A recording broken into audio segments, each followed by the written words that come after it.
South African authorities have confirmed the arrest of Annabella Rungo, mother of reigning Miss Universe Africa and Oceania, Chidimma Adetshina, over alleged immigration violations. Home Affairs spokesperson Sia Kuza disclosed that Rungo was arrested in Cape Town over the weekend during a joint operation with the South African Police Service, SAPS. According to Kuza, Rungo's residency documentation was revoked in September 2024 after officials discovered that it had been fraudulently obtained. Investigators from the department, assisted by SAPS, detained Annabella Rungo at a property in Cape Town. Her documents were found to be fraudulent, rendering her ineligible to remain in South Africa, Kuza stated. Despite being declared undesirable, Rungo continued to reside in the country using a Mozambican passport. Rungo's continued presence violates immigration laws, and she is also under investigation by the Hawks for potential misrepresentation and fraud. Kuza added, immigration lawyer Ashraf Esop told ENCA that Rungo may face deportation. Once your documents are invalidated, you either leave voluntarily or face detention and deportation, Esop explained.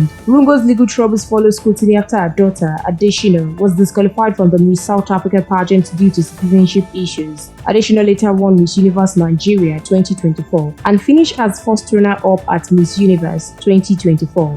We'll continue to monitor this story for more news updates, but please stay tuned to NaijaNews TV.